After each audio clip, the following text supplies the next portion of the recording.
Bonjour à tous et bienvenue, Jérémy Delsol pour cette analyse matinale de ce vendredi 27 juillet. Il est 8h30 et c'est l'heure de Bonjour CAC 40 et DAX 30. Je vous invite bien sûr à consulter les avertissements liés au risque et j'en profite pour vous saluer. Bonjour Cornel, Michel et Thierry. J'espère que vous allez tous très bien. Si vous avez des questions, n'hésitez pas. Bien sûr, au cours de cette analyse, on va démarrer tout d'abord avec les nouvelles économiques. On va voir qu'au cours de la matinée, on n'a pas de données économiques particulières à exploiter. Il faudra attendre ici 14h20, notamment pour un discours de la Fed avec Boulard, et 14h30 ici l'indice des prix PCE. On retrouve donc ici le taux notamment de croissance trimestrielle du PIB, 14h30 du côté des États-Unis. On aura ensuite ici l'indice Michigan sur la confiance des consommateurs à 16h durant notre séance de trading en direct, bien sûr prévue cet après-midi qui démarre à 15h20. Donc voici pour les données économiques, très rapide. Rappel aussi sur les changements liés à l'ESMA, effet de levier maximum de 30 sur les paires Forex majeures et 20 sur les mineurs exotiques CFD indicés or, différenciation entre clients professionnels et particuliers, un changement de catégorie qui ne se fait pas de manière automatique, donc c'est une démarche à faire. Et bien sûr, ça rentre en vigueur le lundi 30 juillet, très prochainement. Différenciation du coup sur la restriction de l'effet de levier, notamment sur les protections contre les soldes négatifs. On passe maintenant au support et résistance bien sûr de la journée. On démarre sur les indices européens avec un CAC 40 CFD qui obtient des soutiens maintenant sur les 5470, 5460 et 5450. Des résistances à partir des 5485, le niveau clé des 5500 et aussi ici au-dessus, juste au-dessus, les 5510. Du côté du marché allemand, le DAX 30 CFD, on obtient des supports à partir des 12 780. On aura aussi les 12 740 et 12 700 en zone de soutien, des résistances à partir des 12 840, 12 880, 12 930. Sur les marchés américains, avec un Dow Jones 30 CFD, on a des zones de support à partir des 25 540, 25 500, 25 445. Des résistances et obstacles à la hausse plutôt à partir des 25 580, 25 630 et 25 680. Sur le Nasdaq 100 CFD, on a des soutiens maintenant sur les 7420, 7400 niveau clé et 7375, tandis qu'on a des obstacles sur les zones de structure à partir des 7445, 7480 et notamment les 7510. Sur les matières premières, on retrouve le gold CFD pour l'or avec un premier support à partir des 1220, 1215 par la suite et 1210 en zone de soutien supplémentaire, des résistances et obstacles à la hausse à partir des 1225, 1230 et 1235. Sur le pétrole, avec le WTI CFD, on a des supports à partir des 70,50. On retrouvera notamment les 70 et 69,50 par la suite. Des résistances du côté des 71,20, 71,85 et 72,30. Sur l'euro-dollar pour le Forex, on a une première zone de support maintenant à partir des 1,1640. On retrouvera le niveau clé et psychologique des 1,16 bien sûr, et notamment les 1,1530. Sur les résistances, on retrouvera plutôt les 1,1680, un autre niveau clé ici, les 1,17 et ensuite les 1,1725.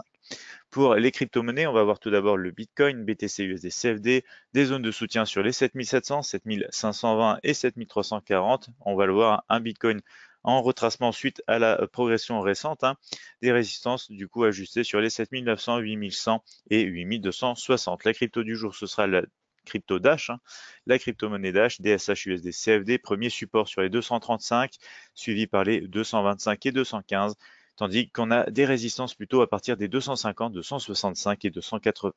Donc on passe à l'analyse graphique MT5 immédiatement. Et on se retrouve sur un CAC 40 en graphique H4 ici sur la plateforme de trading Admiral Markets MetaTrader 5 édition suprême.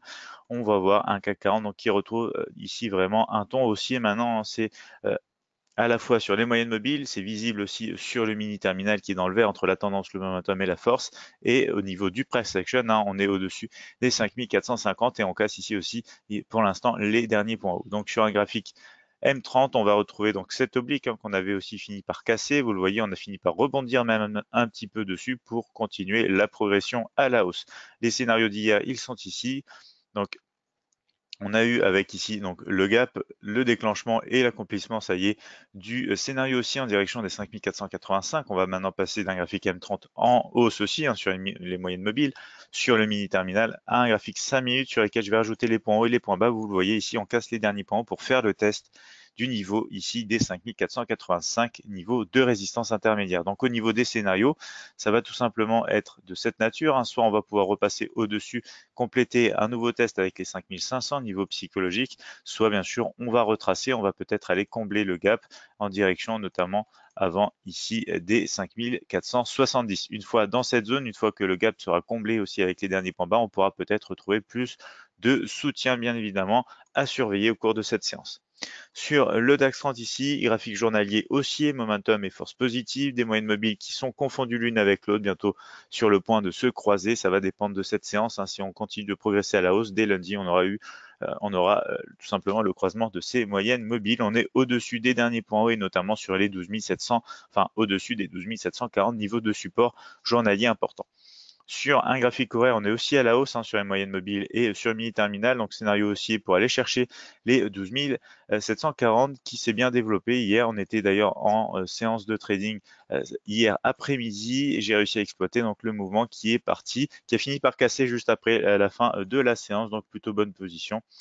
Et ici, on va actualiser tout simplement les scénarios comme ceci. Donc pour l'instant, c'est un scénario de retracement possible en direction déjà des 12 780, puisqu'on a été chercher la résistance 12 840 et que maintenant on rejette un petit peu le niveau. Si on casse bien sûr cette résistance, poursuite du mouvement en direction des 12 880. Sur du 15 minutes, ici on retrouve donc peut-être le début d'un mouvement de retracement, hein. On va mettre les derniers points haut, derniers points bas, on casse les derniers points bas, on est dans le nuage et moyenne mobile.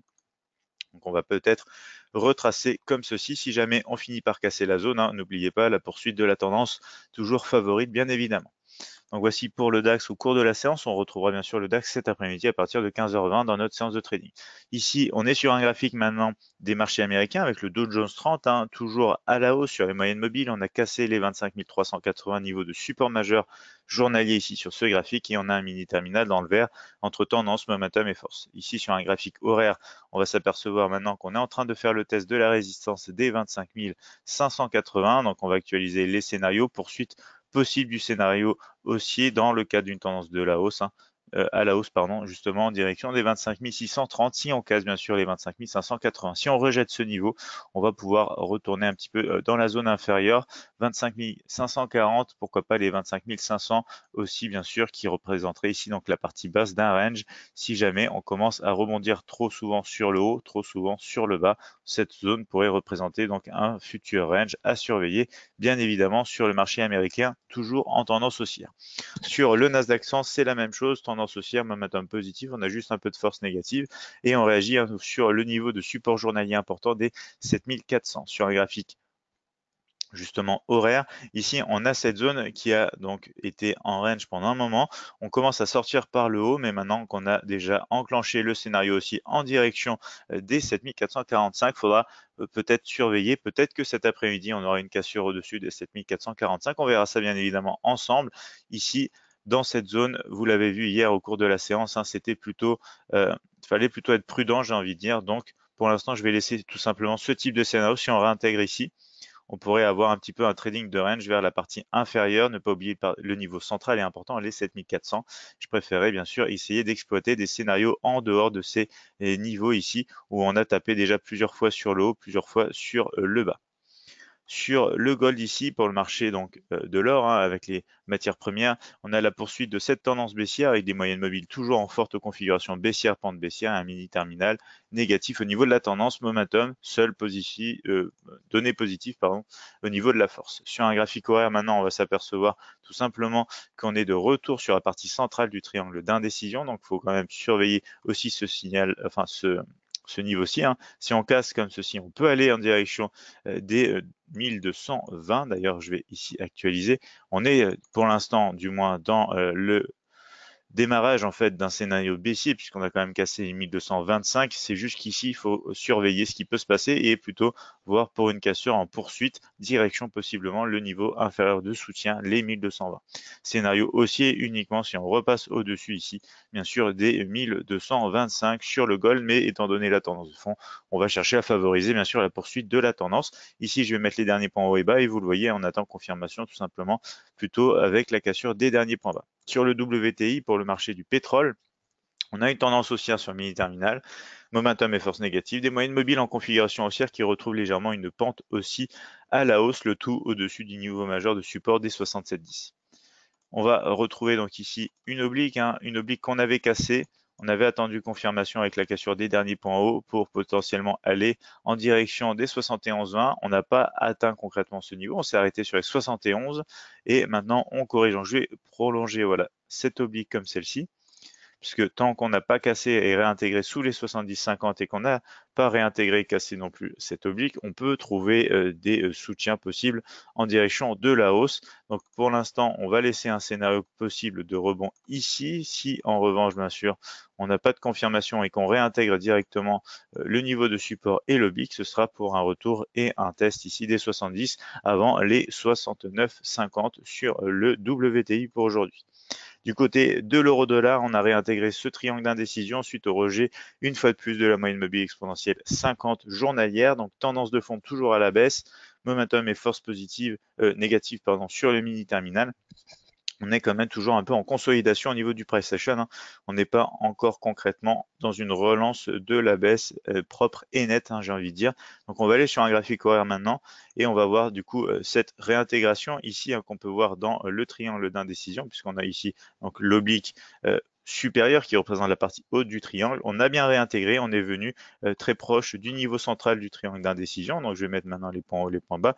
Vous le voyez ici, c'est un niveau qui tourne autour des 1,1640. Je me rappelle, on avait aussi eu un moment les 1,1650 en zone. Vous le voyez, ça se retrouve encore un petit peu ici.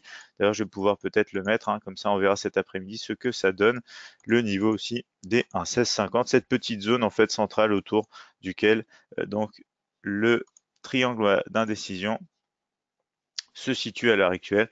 Donc on va actualiser bien sûr les scénarios. Donc au final, c'est le scénario de réintégration, hein, qui a plutôt été déclenché. Vous le voyez, on n'a pas fini par casser les 1,1750. Donc ici, peut-être scénario de baisse en direction de la partie basse du triangle. Juste en dessous, on a un support, c'est les 1,16, mais maintenant on a une oblique qui va précéder tout simplement ce niveau. En cas ici de cassure et de rebond depuis cette zone de soutien, on pourrait aller en direction des 1,1680. Donc à surveiller ce qui peut se passer bien sûr autour de ce niveau. N'oubliez pas qu'on est quand même dans un triangle d'indécision au niveau journalier, hein, sur l'euro-dollar. Du côté des crypto-monnaies, on va démarrer avec le Bitcoin, BTC, USD, CFD, mouvement de retracement ici depuis la cassure des 7700, c'est normal, hein, après donc une progression de cette nature, on va retrouver des zones de soutien peut-être pour justement plus de soutien et repartir à la hausse, mais pour ça on a besoin d'un retracement.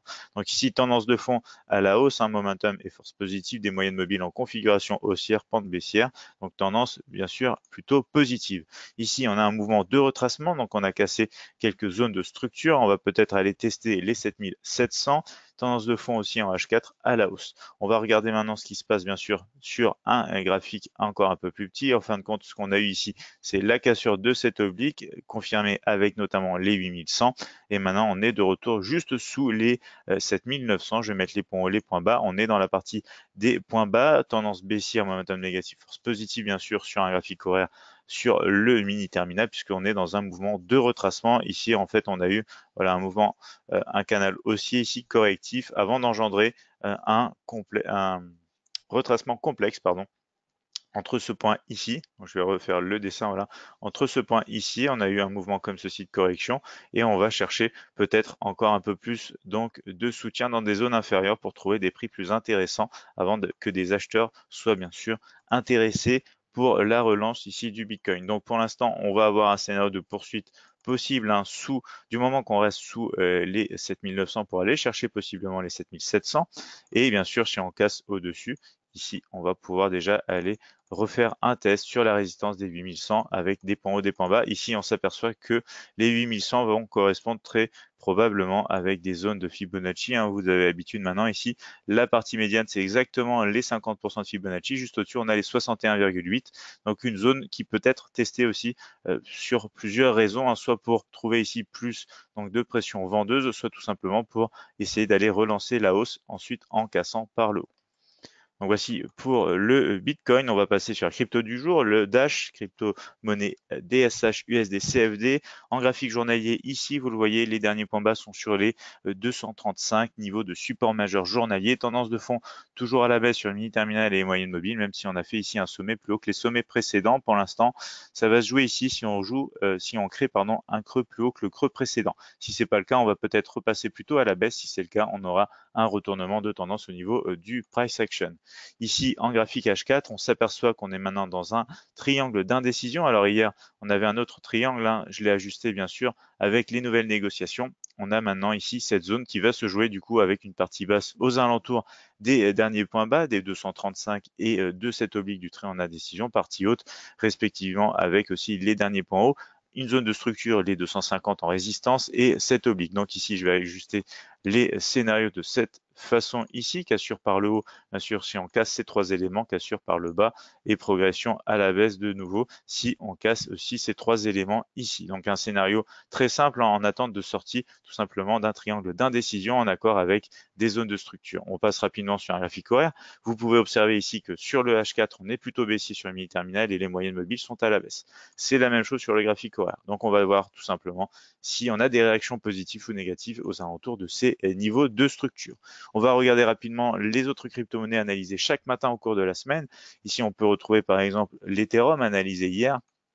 Donc l'Ethereum qui a au final cassé ici par le haut, mais on n'a pas réussi à aller chercher concrètement les 490. Au lieu de ça, on a plutôt déclenché le scénario baissier et pour l'instant, on est en direction donc de cette oblique, peut-être aussi pour les 440. Cette oblique à surveiller, bien sûr, donc faut quand même voilà, en tenir compte pour peut-être l'aboutissement du scénario baissier à l'heure actuelle sur l'Ethereum, tant qu'on ne repasse pas bien sûr au-dessus des 470. Sur le Ripple, on est aussi passé en dessous des 0,46 ici. Du coup, on était sorti légèrement par le haut du triangle d'indécision, impossibilité de poursuivre à la hausse. On a réintégré et on a déclenché le scénario baissier pour l'instant. Ici, du coup, en cas de poursuite de la cassure des derniers points bas, on pourrait avoir un scénario relancé ici pour aller chercher bien sûr les 0,4240 niveau de support le plus proche vers le bas ici. Du côté maintenant de ce graphique horaire sur le Litecoin, on a repasser des niveaux, c'est-à-dire ici on a cassé les 85 qui redeviennent maintenant résistants suite à la cassure d'un triangle d'indécision qui nous avait permis de déclencher le scénario aussi pour aller chercher les 90. Donc on repasse maintenant en dessous de ce niveau, il faut faire bien sûr attention à cette zone qui va peut-être permettre de trouver plus de soutien, mais pour l'instant en cas de cassure des derniers points bas, on pourrait aller finir le test concret des 80. Ici un scénario aussi uniquement de retour, j'ai envie de dire un petit peu sur cette partie ici, les 85 pour aller chercher à nouveau les 90. Et on finit bien sûr avec le Bitcoin Cash étudié dès lundi matin ici avec le déclenchement du scénario baissier en direction notamment des 770 puisqu'on n'a pas réussi à casser après le test ici, le scénario aussi déclenché sur les 870, on n'a pas réussi à casser et on a corrigé sous le niveau majeur journalier qui s'est retransformé du coup en résistance dans une tendance ici horaire plutôt baissière. Donc voici pour cette analyse matinale. Cornel qui nous dit, et alors, il y a un son qui rebondit tout le temps sur la plateforme, je ne sais pas comment l'arrêter. Alors merci, je vous souhaite une très bonne matinée. Alors Cornel, est-ce peut-être le son de connexion-déconnexion de votre plateforme ou est-ce une espèce d'alerte sonore qui retentit à chaque fois sur votre plateforme? Si vous voulez, on étudiera peut-être ça cet après-midi au cours de la séance de trading pour régler le problème ensemble. Un Cornel qui nous dit non, ce n'est pas la connexion, la déconnexion, c'est une alerte. Alors on va regarder rapidement si vous voulez sur la plateforme de retour ici. Vous pouvez aller donc dans les options. Donc vous cliquez tout en haut de la plateforme outils, vous faites options et vous avez par exemple ici dans événements, vous avez donc la possibilité d'activer, désactiver les alertes sonores. Donc par exemple ici vous le voyez, j'ai désactivé Trading Stop, j'ai désactivé News. Je vous invite à aller voir peut-être les paramètres que vous avez dans cette fenêtre Cornel. Et vous pourrez du coup me tenir au courant cet après-midi si jamais vous avez réussi à résoudre le problème ou pas. Cornet qui nous dit OK. Donc bien sûr, pour ceux d'entre vous qui nous regardent depuis la chaîne YouTube, je vous invite à nous rejoindre chaque matin ou à bien sûr liker et partager cette vidéo si vous l'avez appréciée. N'hésitez pas bien sûr à vous abonner à cette chaîne et à retrouver de plus en plus d'informations sur notre site internet admiralmarkets.fr. Donc je vous souhaite à tous bien sûr une excellente matinée, un bon trading. On se retrouve à partir de 15h20 pour une nouvelle séance de trading en direct avec Admiral Markets.